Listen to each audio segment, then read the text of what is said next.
Okay, here we are back again. All right, Bob, I think the way that we left this is that we've covered enough about me and my wife. And I think what we ought to do is move down to the next ones in the family, which would be the twins, which would be Rosemary and Lillian. And my mother named them after flowers. They were her two flowers. One was Rose and one was Lily. You know, I call them, and they were much as like as Mutt and Jeff. They didn't look alike. The Rosemary favored my father's side of the family, and Lily favored my mother's side of the family. And Rose became a nun, and Lil got married and had a big family. I don't want to forget it while we're on the subject here, because I don't know the exact number of grandchildren my mother had, but I think it was in the 50s. Something 54 or 45, or it was one of those numbers. I don't know, 45 or 50, or I don't exactly know what they were. But anyhow, most of us who got married had a pretty good sized family. And That always struck me as a little different that so many had large families after coming from such a large family. Yeah. Which tells me that they probably enjoyed being in a large family. Oh yeah, we didn't know any other life. Everybody supported everybody else, and that was the main thing. If you needed something in the family, I mean, they don't. There was no question about it. If they had it, you had it. It was one like a big community, you know. Like I remember during the '37 flood, how the situation was. How up until that time, the only clothes I ever wore was hand-me-downs, because the sizes just changed with the size of the family. Mm-hmm. And so when the '37 flood come, and we lost everything in our house down in the West End, and I stayed with Aunt Jean out there in Marymount. She took me over to the Red Cross in Marymount, and they gave me a whole new outfit of all nice clothes, secondhand but nice. And she brought them home, and she put them wrapped them up in newspaper. She brought them home. We didn't have any bags or anything. And I was staying out there with her, and we set them on the counter in the sink. And I said, yeah, I got all these new clothes now. This is really neat, you know. And so she had a habit of picking up the garbage that was wrapped up and putting it in her furnace every night. So by mistake, she grabbed them and put them in the furnace. That was the end of That those. was the end of those. So I was back to Did you ever wear them? back to my hand-me-downs. Anyhow, let's get back to Rose and Lil. And Lily was always animal-oriented. She always had a dog, and she always had a cat, and she had a mouse, and she had this and the other. And Rose was always religious-oriented, and always did want to be a nun. She always had a vocation and wanted to be a nun, and she ended up a nun. And Lily got married and had kids and a bunch of animals. That's the way it was. And they were the twins, and they were known as the twins. And then we all went through St. Henry's School. Like I went through St. Henry's School for 8 grades, and they went through St. Henry's School for 8 grades. And that's the way it was back in those days. Everybody just went through St. Henry's School. And in reality, what we got was private tutoring. I didn't realize till later on, because they used to have 2 or 3 classes in one room, and by the time you got the 8th grade, I ended up with a tutor. I had the same nun taught me for 8 years. Oh my gosh. And so what it was then, that she knew me, and she knew what made me tick, and she taught me all kind of stuff, and she let me go as far as I wanted to go, as far as I wanted to learn, you know. And to be truthful with you, I am interested in the stock market and in economics and that sort of thing. And the only reason I'm like that is because she taught me. She knew more about the stock market than the brokers I meet today. She was a nun. She had the whole economy figured out. She had the whole cause of depression was caused by them not allowing people to make beer and serve beer in saloons. She says, and there goes your cooper makers out of business, and there goes the horse drivers who drive the barrels to the place, and there goes all the. She had the whole chain of command figured out what caused the depression. And She was really uptight about that. Wonderful. Now, so we had Lily and Rose worked all the way until she went to the convent. I think she went out and ended up at GE. And worked out there with my sister Margie, who we'll talk about later on. And so they were the twins in the family. Now these are the people below me. All the ones before were before me, and they would have more effect on me than what the ones below me would have. So Was Rose a secretary to one of the vice presidents out there or something? Or I never did know, but I know that she was always pretty good at secretarial work. Yeah, I remembered her. I'm just wondering where she picked that up at. She got to the 8th grade. She went to the vocational school where they teach typing and all that. Okay, because I know she's good at that. Yeah, typing and shorthand and all that, and then she went through that vocational school, and if I'm not mistaken, Lily did too, but Lily didn't follow it much. She just wasn't interested in all that stuff. And Lil ended up working at Pease Woodworking Company out in Northside, and I think Rosie worked out there for a while too, and then Rosie worked for a company called the Cincinnati Cotton Products Company, where she worked with a cotton broker who sold shreds for hams and stuff like that. And later on, she went out to GE. And the last time, before she went to convent, she worked out at GE. And like I say, Lil married a man named Joe Kurtz, and she had a family. He worked out for Micah, and he breathed all this mica dust and died of cancer. It's one of those horrible things about industry. So, they had that mica dust and what do they get, that sulfuric acid. The reason I know that the place was loaded with sulfuric acid is because we bought a house up in Clifton, and it was painted, and we went there, and the whole side of the house was yellow. One side of the house was yellow. And my sister Mary Ellen was breaking out in her hands and her face, and none of the rest of her body was breaking out. And we took her to the doctor, and the doctor says, I don't have the slightest idea what that is. My brother Bob says, those are burns. I don't know where she's getting burns from, but she's getting burns. And so what was happening is that sulfuric acid, she used to walk down the hill to catch a streetcar to go where she was going, and her face was exposed, and her hands were exposed, and the smokestacks off of Formica Company were at the bottom of the hill, were level with our house level. So when the wind came out of the north, it blew that smoke right against our house and changed the house yellow. Wow. Yeah, and so what they did is when they got her out of it and found out what was wrong, that went away. Well, that was one of the things. So I know Mary Ellen always had a lot of allergy problems like that. Yeah. I mean, maybe that was a starter for that skin was. problems and stuff. Oh yeah, because Joe Kurtz, I tell her, she's got burns. My brother Bob said she had burns, and she had burns, and that was from that sulfuric acid when they made that Formica. When they pressed that. I have a lot of fond memories of Joe Kurtz. Oh yeah. He was a real fun guy. Yeah, he was a follower. I mean, he was he was not a leader type of a guy. But he was a hard worker. One of my memories of Joe Kurtz is we would they stayed with us for a while right after they were married or something. Yeah, I remember. But I went over to visit, stay a couple days at their house when they lived over there off of Calhoun by UC. Yeah. And we were out one day, and somehow I got my hands on some things that were supposed to, no. I heard that if you put a crayon in a cigarette, that it would make it stink, and then you wouldn't want to smoke anymore. So I took one of Joe's cigarettes and kind of opened it up and put a little crayon in the inside of it. And I think he knew that I did it because I didn't cover it up very well. So we get out in the car and we have the windows rolled up, and he goes to smoke this cigarette, and I recognize immediately he's the one I put the crayon in, and I think he did too. Anyway, he starts smoking that thing, and he wouldn't let me roll the window down. And he smoked that thing right down through that crayon, and I'll never forget that. And he wouldn't let me roll the window down.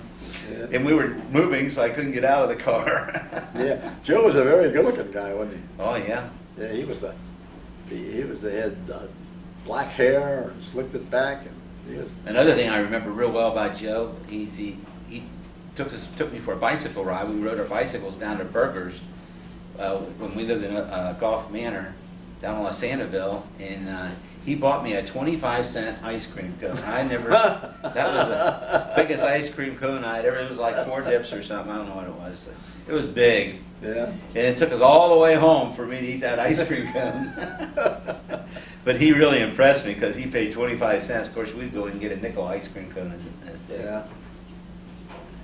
So Well, we that got to was move great. on, I guess, Yeah. to Margie, huh, before we run Yeah. out of taping it.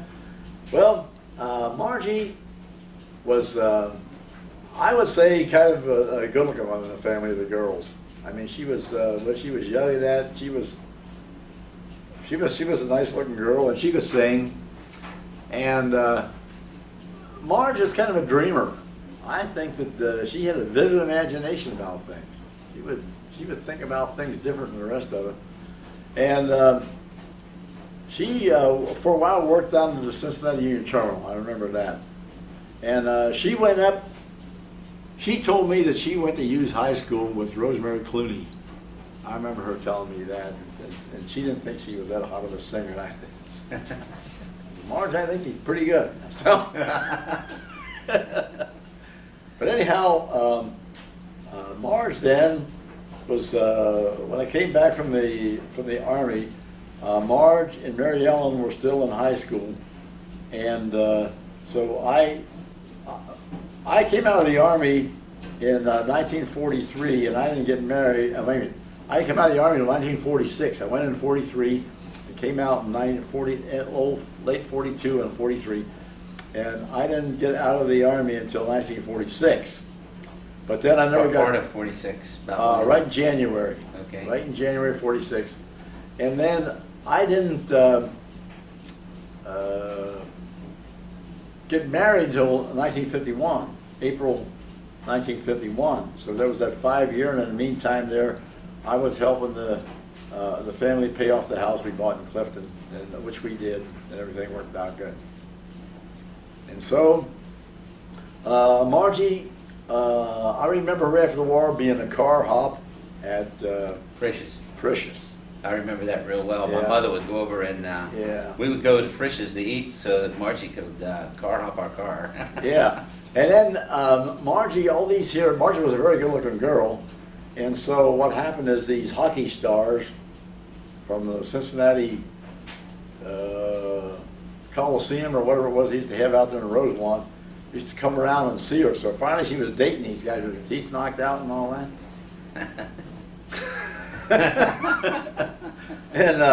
And she really liked those guys, you know what I mean? But she was really stuck on a guy named Ginn Parchman, who was a bass player with the Cincinnati Symphony Orchestra, and she was really hung up on him. And after I came back from the Army, and I still had my bass fiddle in that. He put me on to several bands. He recommended me to several bands to be hired me, and one of them was Cecil Young. And Cecil Young is the one who hired me as a bass player, and I played with him for 17 years. I remember going to dances where you played with him over at Yeah. Hartwell Country Club. Oh, we played Hartwell Country Club. We played Cincinnati Country Club, and it was all money and work, but it was a lot of fun. We had a lot of fun, and I get to know the people in it real well. And I stayed friends with a lot of musicians for the rest of their life, but most of them are dead but me again. It's the same old story. Well, I kind of remember Grandma used to talk about you and Margie. You seem to have a lot of girlfriends, and Margie seemed to have a lot of boyfriends. I remember that. Oh, and Margie had a boyfriend. And the boyfriend I remember that Margie had more than anything was a guy named Joe. Yeah. And what I remember so well, Oh, yeah. he took me for an airplane ride. Yeah. She always was dating those kind of exotic guys, you know, that were macho guys, the airplane pilots and hockey players and those kind of guys. They kind of caught her fancy.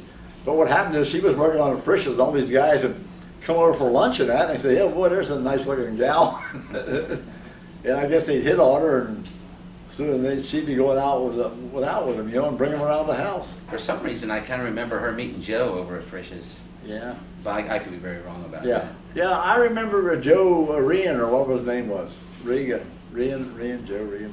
I don't remember his last name. But the hockey player, I remember one guy she used to bum around with was Ivan Irvin, who was a guy from Canada, who was a hockey player, and he was always over our house. I remember seeing him all the time. Yeah, I have a lot of fond memories of Margie. In fact, the first wash machine that we had after we were married, Margie gave to us. And, the story I remember is it broke, and so she had a guy come out and gave her a $75 estimate to fix it. So she decided to buy a new one instead of fixing it. So she gave it to me and said, "You can do anything with it." And I was expecting a transmission falling out of her or something. So I take the back cover off, and the belt's laying there. I put a new belt on it, and that wash machine went through all 4 of our kids with diapers, and that's not Pampers, that's diapers. Yeah.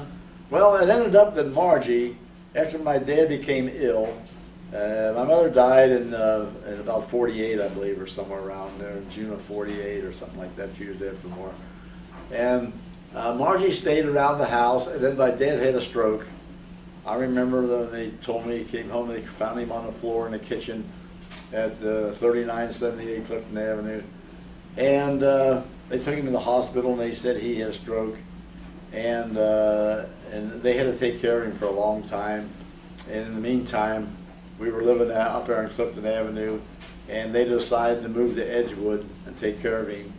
And so we sold the house at Clifton Avenue and then moved out to Edgewood. In the meantime, I was married before that, though. I got married in 1951, and this was about a couple of years later that it's all happened. And so Margie stayed with my dad until the end, and so did Rose. And after my dad died, Rose went to the convent, and Margie went about her way. Yeah, I remember Margie and Rosie as being very faithful to Grandpa. Oh yeah, they were the most faithful there were. I mean, they took care of him, and that's no easy job, taking care of a person who has He a was stroke.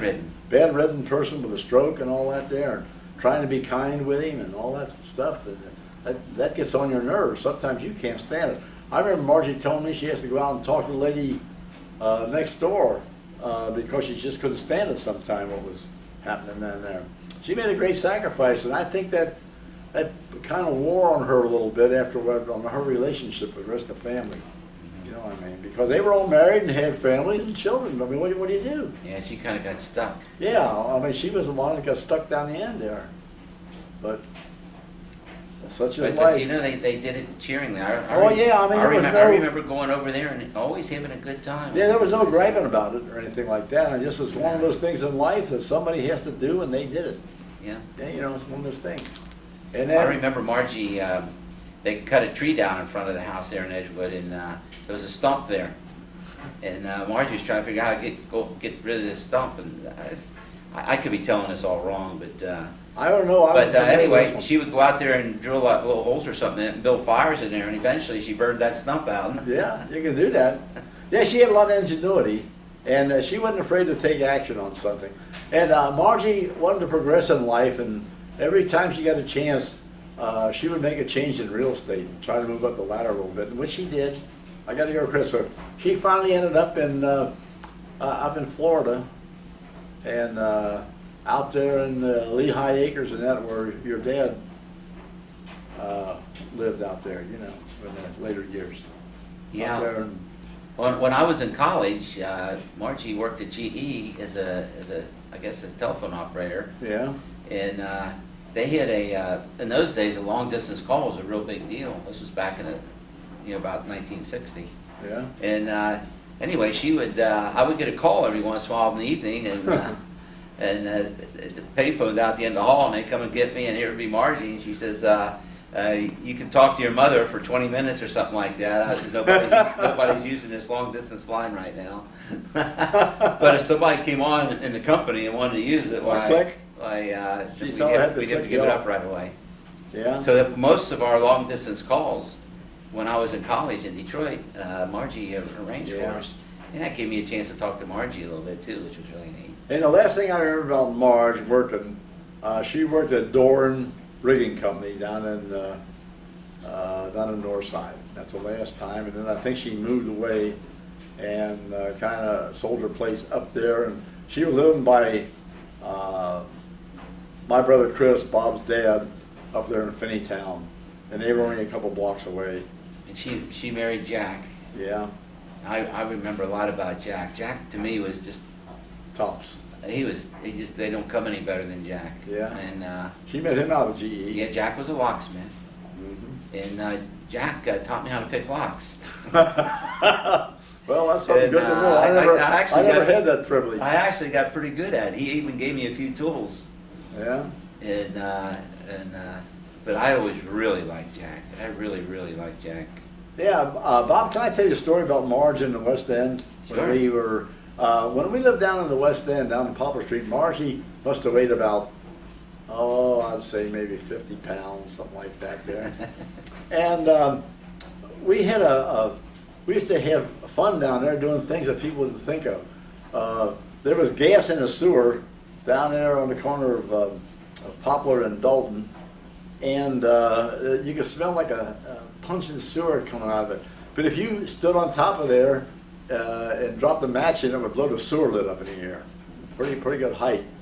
So we had a guy named Joe. We used to call him Josie German because he spoke German and all that stuff, and his parents were German. And he used to be out there and he'd get a book of matches as Kanye strike, and he'd stand on the manhole and drop a match down in the side of the hole where you pull them off and just wait a minute, boom, it would take him up, blow him about a foot. And that was great fun to go up and get blown up about a foot. And so they're doing that there, and Margie comes along, and I said, "Hey, Margie, you want to take a little ride here? This is fun. Watch this." And he drops it in there, and he goes up about a foot. So I said, "Yeah, that looks like fun to me. That should be fun doing that." So he put her on there, and he dropped the match in there and blew her about 15 feet in the air. We had to catch her on the way. We caught her on the way down. That was Margie's last trip on the sewer bed. Bob, can I say one more about John? Absolutely. Okay, Well, we didn't. Yeah, we got to John, didn't we? Yeah, we caught John. We're down the end. We're getting near Mary Ellen and Francis. Right. Okay, we got a Yeah, little let's tighter. go back to John. Okay. John always liked to do sensational things. So we were rooting around the West End down there. Somebody threw a truck inner tube away, which was made out of real rubber back in those days. It wasn't that synthetic stuff. It was real rubber. And it was kind of thick, about an 1/8 inch thick. And we decided to cut that into one continuous rubber band. We just went around the circle time until we had the whole. You can imagine how long that thing was. By the time we got down the end, we did it with scissors. Boy, just one after the other, all the way down there. So we got the whole thing into one big rubber band, and we tied it to two poles, one on one side of the street and one on the other, and put Johnny on a bicycle. And we took the end of it in the middle of the street and hooked it over the handlebars. And all the kids that could do it, with all the strength they had, moved that thing up the street till they couldn't stand till their feet were sliding and everything. And they decided, when all of a sudden they said, "Let it go," and let it go. And John flew down the street until they come to the end of that rubber band, and he stopped on the dime, and he kept right on going like Superman. He went up 30 feet down the street. That's just one of those things I remember. And he was a little skinned up, but he always was a daredevil kind of. And I remember what he would do is people with BB guns. He would take a garbage can lid and hold it over his face and tell people that he could take all the BBs they were shooting to his leg. I remember that. And we used to go home at night and pick them out with with what are these? Tweezers? No, these picks. You pick out nuts from like walnuts, where you pick the center out of them. We used to go to his leg and pull those, pick those BBs out of there. He said, "Well, see, I told you I could do it, you know." Johnny always had a bunch of stories to tell. Oh boy, did he! He was. And most of them he did. Oh, Well, I can't remember who told me this, but apparently somebody stole his bicycle, Oh, yeah. and I remember that. he was really upset about it. Yeah. So he's riding down the street with Joe, and he sees his bicycle, and he hollers. He jumps out of the car and runs down and clobbers this guy on his bicycle, beats him up, Yeah. takes his bicycle, and apparently the kid was hollering, I didn't steal your bicycle, but it was John's bicycle. He didn't care. I know he's a kid. One thing I remember one time is John was a Western Union messenger. Now, John told me one thing. He says, when I get mad, I see red. He says, and this is why I tell people, when you fight with me, either you give up or I'm going to the Undertaker. Flat out. I mean, he was either me. And so one time, he parked his bicycle, his Western Union bicycle, next to the post office annex down there, leaning up against the wall. He had to go in there and deliver a telegram to somebody in the post office. And when he came out of there, somebody knocked his bicycle over. And John wanted to know who did it. They wouldn't tell him. And John lined those, they were black people, I hate to tell you this. He lined about 8 of them down there and wouldn't let them leave till he beat every one of them up. Wow. I mean, I think that temper got him in trouble in the military. all a the few time. times. Oh, yeah. My mother says, John, someday you're going to break a blood vessel. Boy, she was right. But he turned out to be the most mildest person later in life. Oh, yeah. After he developed that bad heart, Well, I got to tell you what happened to John in the Navy. John was a commando during World War II. He was in the Navy. He was one of the people that was drafted along with us. And they used to go from island to island and clean the Japanese out of these islands. You go from one to the other, and he says, and our biggest problem was the water supply. And they had some called Lister bags. They were like canvas bags, and you put them on a tripod, and they'd hang them up, and the sea breeze would cool them off, and they'd put any kind of water in it, and then they would pour chlorine in it to purify it. And they didn't control the chlorine in it, and it killed half of John's heart, and that's what happened to him.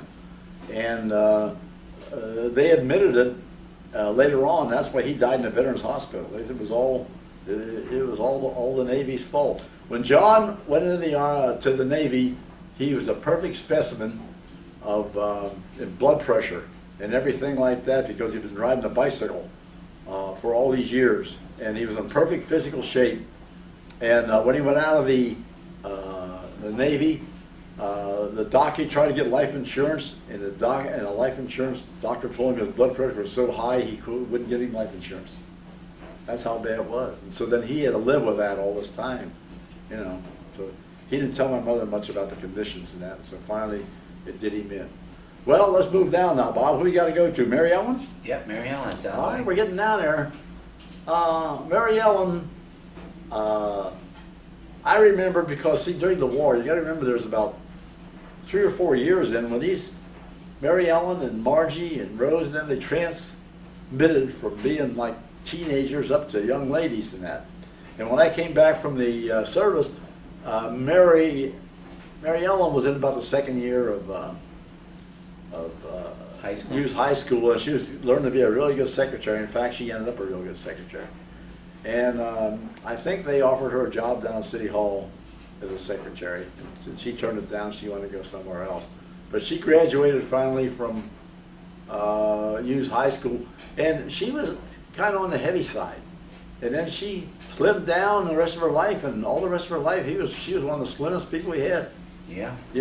But when she was young, she was on the heavy side, and Mary was always a real nice person. Everybody seemed to like her.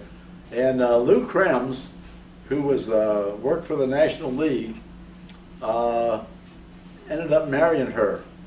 And she ended up in New York and living with him, and they kind of stayed there if they had their family.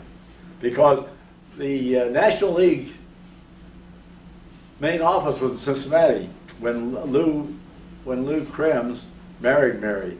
But then the National League had to be a big shot, and they had to move to New York. So Well, they moved to San Francisco first. yeah, didn't they moved out to San Francisco first, and they lived at a place called Walnut Grove out there, or Walnut, some kind of walnut out there, right across the bay from San Francisco. And so they were out there for a while. In fact, her daughter, a couple of her daughters are still out there. Patty's still there. Patty's still there, and so is what's that? What you know which one I'm talking about? See, Sherry's in New Sherry. Well, Yeah, she's a school teacher out there. I don't think she's in San Francisco. No, is she? she's in Walnut Creek or somewhere like that, right there. Anyhow, they're still out on the West Coast.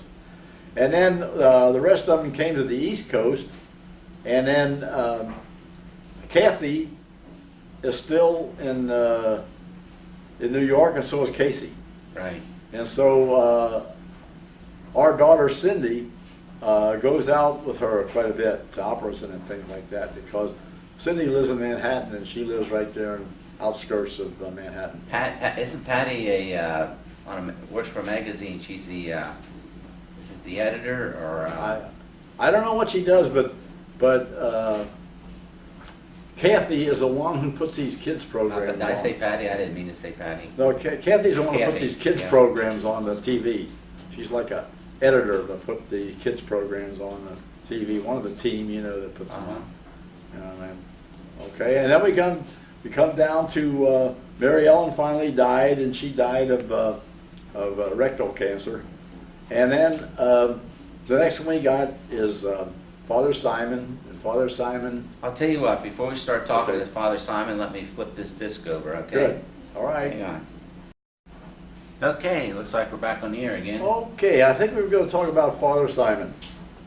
Father Simon was born right about 1935 or 36 when we lived down in the West End at 1212 Poplar Street, if I remember that. And I remember that when he was about 1 year old or less, that we were all eating either dinner or supper. I think it was dinner. It must have been supper. And he pulled a bowl of hot stew over him, and he burned his body very seriously. And my mother had to take him up every day and nurse him up at the hospital. And she had to do that for a couple months till he got all his burns healed. He was burned severely with that. He was like scalded because it was had just taken it off the stove, and for some reason he just reached over and pulled it over like babies do without thinking about it. And then, so that's the first my recollection of him. And then he was kind of the baby of the family, and he was the baby of the family.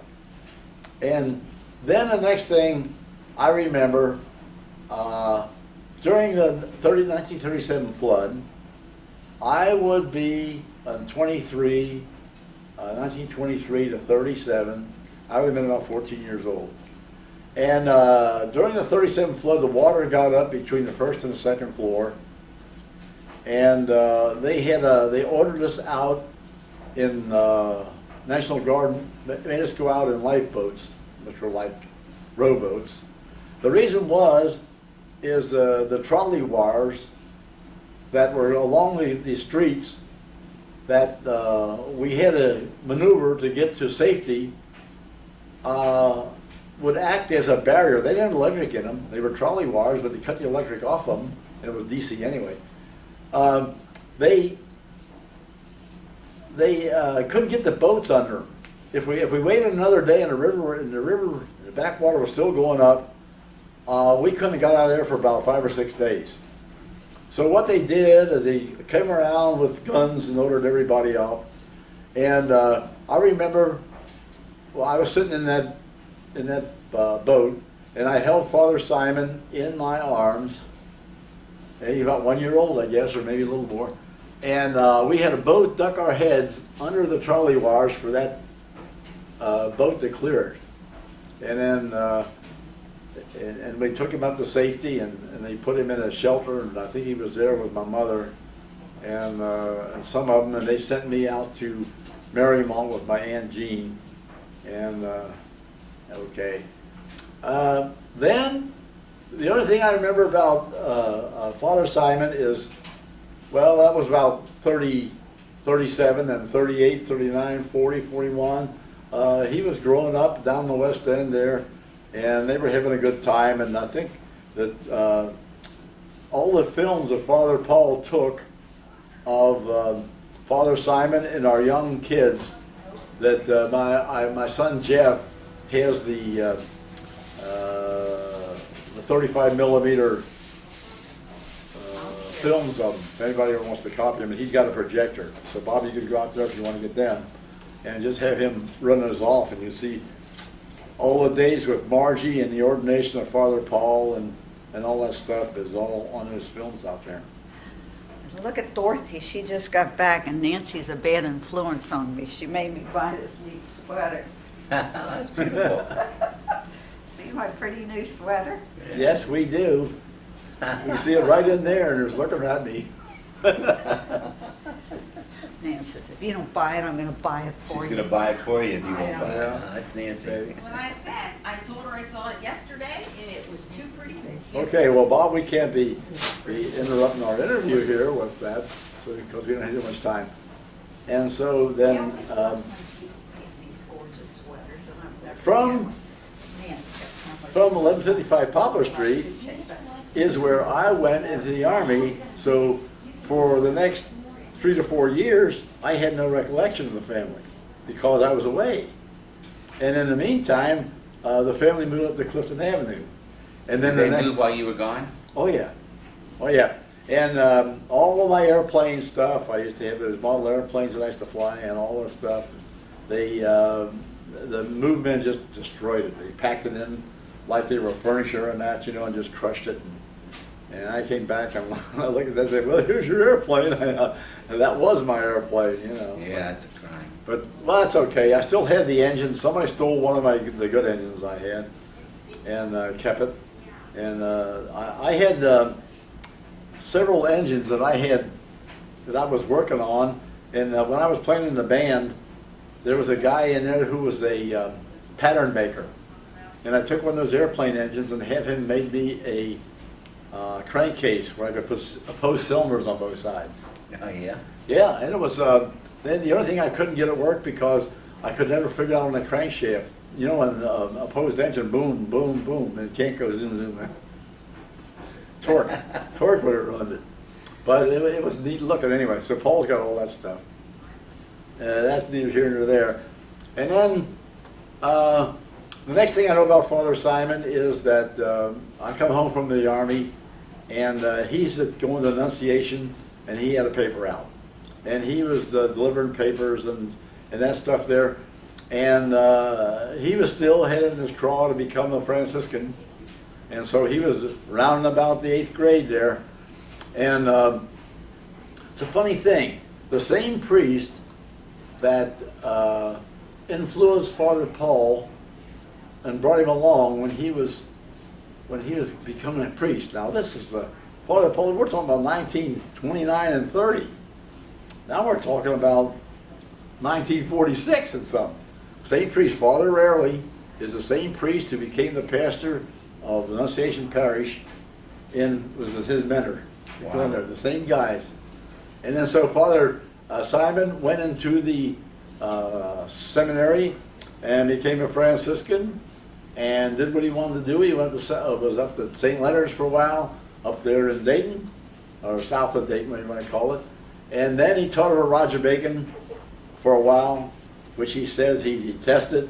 He wanted to be a missionary, and so he ended up changing the province. He joined St. John's province out there in Arizona and became a missionary. He ended up pastor of St. Michael's in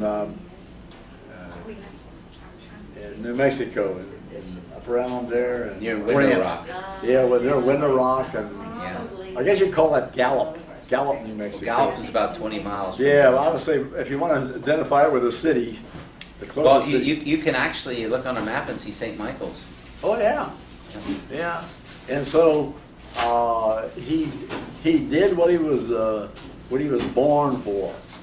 And I want to just say a minute, Bob, can I talk about the funeral? Sure. Okay. That was a very interesting funeral that I've never been to one like in my life.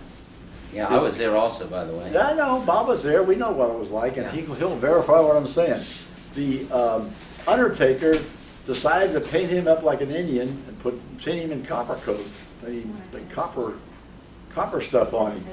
And they put a blanket on him like an Indian, and they put a feather in his hat back there, and coming out of a band on his head there, and they made him chief medicine man, which was the highest honor you could ever give a person. And all I those don't people remember that came- happening the way you just explained it. What do you remember? The way I remember it happening is the night before. I wasn't there the night before. Okay, well, the night before, they had this service, and everybody would get up and talk about the things he had done and that. And he was laid out normal. And that night, after everybody had left, a group of the Indians came in and made all those changes.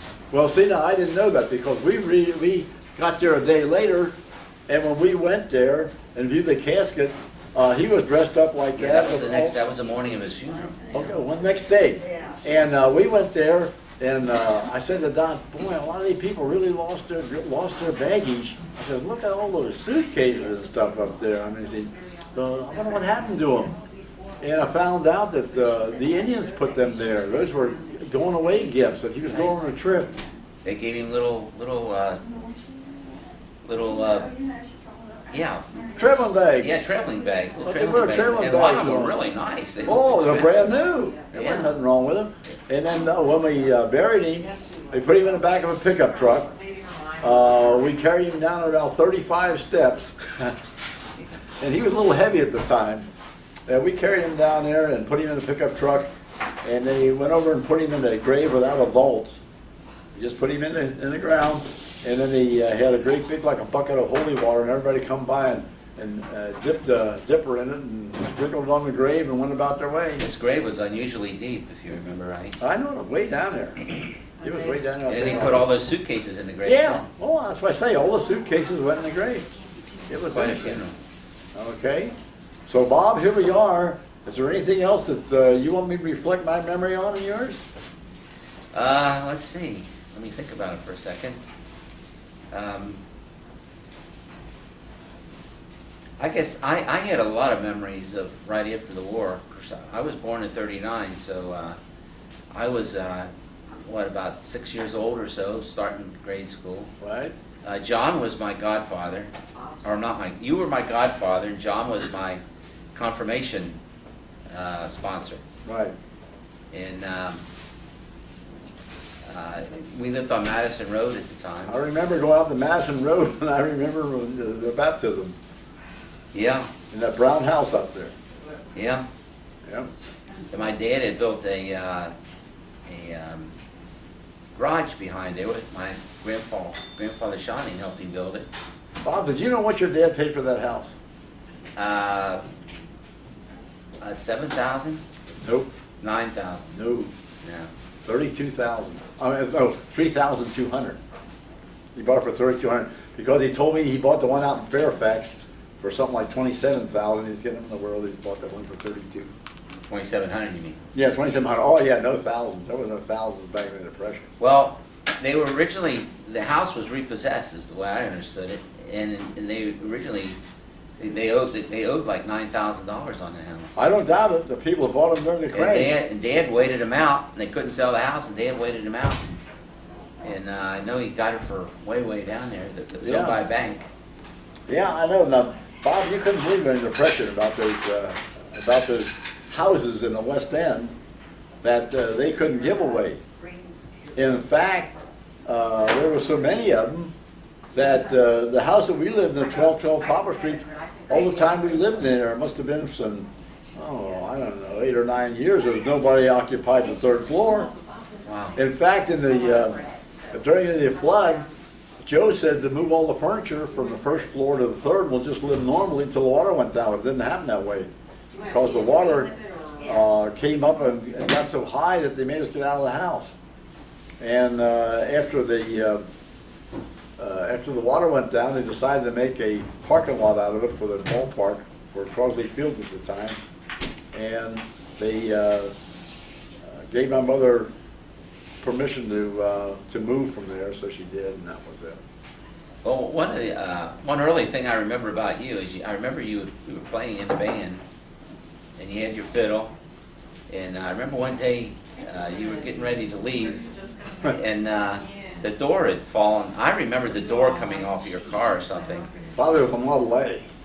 and I remembered it as a Model That A. was that green Model A, yeah, that's what that was. And anyway, you needed to get this door put back on. You didn't have a drill.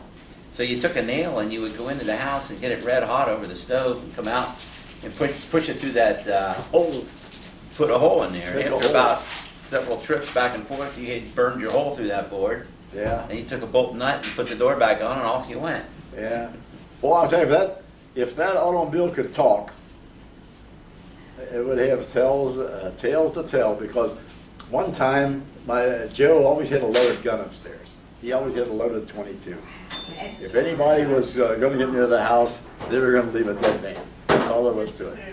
So Joe had this thing loaded, and John didn't know it, and he came down and was horsing around with the gun, and he stuck it through a guy's arm like this that was in the house and pulled the trigger and had a gun in it, and went through the door at 1155 Poplar Street, and just missed a kid that was sitting on the fender.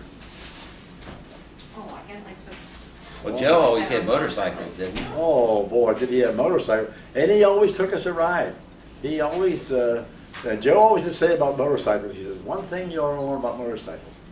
He says, you can't get a woman on one, and if you got them on, you can't get them off. He said, so you got to be very careful who you put on them. Well, I remember during the war, he kept his Harley in our garage out on Madison Road. Oh, yeah. I remember, and I used to almost beg Dad to ride that thing, take me for a ride on it, and eventually Dad did take it out, and we went riding. Yeah, it was a funny thing. Right before all the fellows left for World War II, automobiles and things like that, people couldn't give away. I had a friend named Beto Delalio who had the best, the neatest Model A Ford coupe that you ever saw in your life in perfect condition. And he said he was going to the Army. He sold it to me for $15. And I says, I ain't got no place to put it. And when I came back from the Army, I couldn't find an automobile. I had to buy one and rebuild it. And that's the one I used to take Dorothy around in when I used to go out and play in the band. And I played the band until I got a better car. That's where I just got Well, work. Dad had a 41 Chevrolet.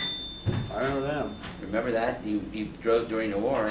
Yeah. I remember one of the stories he told me was when he bought that, it was a real low mileage car, and he got it, and things just started falling apart on almost immediately. And one day he's underneath the seats, and he finds these old receipts from taxi cab. Oh. So he's assumed that had been used as a taxi cab, and they wore it out and sold it as I guess they took the speedometer back and Yep. sold it as a pristine little 41 Chevrolet. I remember him telling me how he had figured this out for how much it cost to rent a car, because he was on messages. How many messages he delivered and what zone and all that stuff there. And he bought this Willys for $399. Well, he bought that brand new. Yeah, he bought it brand new, and he told me how he ran it for 100,000 miles. And when the Korean War started, I remember him coming home with that. Well, you talking about a car or station wagon? Cars. No, this Okay, is a well, Willys, yeah, one of those yeah, fender yeah, flappers. car. One of those fender flappers. Yeah, okay. But in 1951, he came home with a brand new Willys station wagon. Yeah. And I remember him saying that he wasn't going to get stuck through another war with that 41 Chevrolet. Boy, it's funny how times change and how it has an effect on you. Yeah, it's amazing how many things you can remember Yeah. to go back to the youth. But, you know, your family is giving me a lot of very colorful memories. Oh, yeah. I remember going up on Sundays afternoons and and Johnny and all you guys would be playing, and the girls would be singing, and Yeah? when right after the war, my sister Julie, she would have been about what, Not very old. 4 years old, 4 or 5 years old, maybe 3. She was really young, Yeah. and Joe and my dad started tossing her across the Oh, living yeah, I room. know. I You remember that? Do I? And boy, I hated that. Joe and Chris and your brother would throw kids up as close to the ceiling as they could Yeah. throw them and then catch them. Yeah, they would. Shoot. Yeah, that was a high ceiling in that house. by the Yeah, I way. know you try it now today, they put you in jail for it. But one of the things I remember is they were tossing Julie, and they would toss her and then take a step back and toss her again, take a step back. And Joe was basically up against the wall on one side, and then on the other side of the living room, you could go into the dining room. Yeah, I remember And that. my dad was just at the threshold there, and my mother came around that corner as Jewel was flying through the air. Yeah. Boy, And boy, she she put an end out. She put an end to that like Boy, that. yeah, she straightened that out because. I can still hear her. Yeah, I still remember Bob's mother especially because after Dorothy and I were married and we were having our family, during the time when she was unable to take care of the children after she came home from the hospital, we used to call her Auntie Velma, took care of all the children and everything, and we really appreciated that. Nobody else did that for us. We couldn't have made it, I don't think, without her help. Put men's That's- t-shirts on for a nightgown. Yeah, Dorothy I just listened to her. She said she used to put T-shirts on them for nightgowns, Men's t-shirts. men's T-shirts for nightgowns. Yeah, But you know, every Christmas, Mom would start gathering stuff, and she would always find a family, a destitute family at Christmas time. Every Christmas was like that. yeah. And then I remember filling up the car. I remember in particular one where she filled up the car, and we went to a house that was near Lunken Airport. And I remember it overlooked Lunken Airport. It was right on Columbia Parkway. And I remember it was kind of a dingy, rainy day, and I had to make about 6 or 7 trips out to the car to haul this stuff in for these guys. Well, Bob, it sounds to me Yeah, it like sounds like they're making we dinner, just doesn't about it? covered everything here. So if you got any further things to do, the only thing I want to say is that I put together a genealogy. I spent 20 years putting it together, and it goes all the way back to the early 1800s of the Conrad side of the family. And if Bob wants to take that and copy it some way so that all the rest of the family that's interested in viewing it can have it at their disposal. There's a copy of it in the public library, and it's in the genealogy section of the main library down in Cincinnati, if anybody wants to look it up also. Yeah, that should be there forever, hopefully. Yeah, unless they have a fire or something. Well, they Yeah. said people have. Well, I'm talking about the possibility of taking your copy and Yeah. pulling apart, putting it on a PDF file. So. Well, I'm willing to let you do that. In that genealogy, it's completely made by me. I took the old photographs that I had and took pictures of them so they're all the same size. I developed them and put that together, and all the text I wrote, and I did all the typing and did all the expense to it. So it's completely a project by one person, which I wanted to do for many years before I ever started. Well, you're famous for projects, doing projects. You also did a lot of work and research with the Cincinnati Reds, too, didn't you? Oh, boy, do I still got it. And to this day, I'm the only one who's got a copyright on the 1869 Reds baseball cards. Isn't that neat? Yeah, and the only thing holding me up is the Cincinnati Baseball Club. And They don't seem to want to acknowledge it. they don't know because, see, I don't want to say this on camera, Bob, but I'll tell you when we take it off what the problem is. Okay, that's no problem, but I just wanted to bring it to everybody's attention that, Yeah, it that exists. that you had done a lot of, It exists. a lot of history on the Cincinnati Reds going Oh, right yeah. back to their very first game. Yeah, I know a lot of stuff that they're on. We're just about done here. And we all say amen for now. I guess we better turn this off. Is that a clue? That's right. When Nancy says it, I don't want any water poured on your head. So turn that sucker Water off. poured on my head. What are you talking about? Never happens. That is a no camera That's a one. no camera one. Okay. I didn't say it. Are we signing off? Signing I off. had the wrong exposure set. I hope I didn't mess other things up with that. This is what it looks like out our villa window.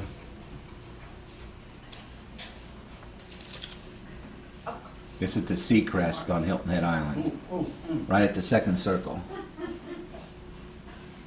Let's see if this is a little better. All right. Hi, Dottie. Hi there. Hi, yeah, beautiful place. Oh, it is. Go one more time here. Turn around. and say, Cheese. Cheese. Everybody cheese me. Right. You're right. Where y'all from? From Ohio, Cincinnati, Ohio. You didn't bring us any snow, did you? No. We left it out there. No way would we do that. We wouldn't know what to do with it We were down anyway. here last year in January and it snowed What's here mine? on Hilton Head Island. Thank you. Milk. But it didn't stick. Okay, I understand Forrest Gump stopped here and bought chocolate in the movie. The crew was in here thank all you. the time eating They were. chocolate. Or take a Were you picture. guys in the movie? Eating No. chocolate or take a picture? Oh, that's disappointing. They were just in here. Is this all for you, man? Yes, please. One. Dottie, you're cheating. You're already eating. Hey, I couldn't help it.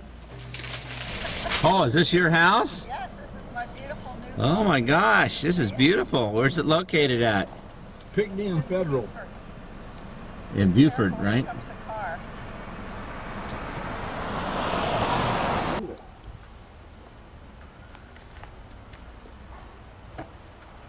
Here's one that was born in 1803 and died the 9th of May 1872 in the 70th year of age.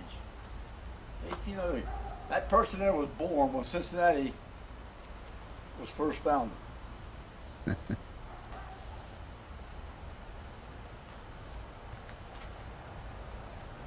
We're in Buford at the, you know what the denomination this church is, huh? Born in 1803. He was born in Buford on the Whoops, she disappeared on me. March in 1803. Yeah. He died in the 9th of May, 1872. Sacred 70th remains year of his Israel. age. L. 70th year Stewart. of his age. They don't say of his life. Died May 1863. Can't be done.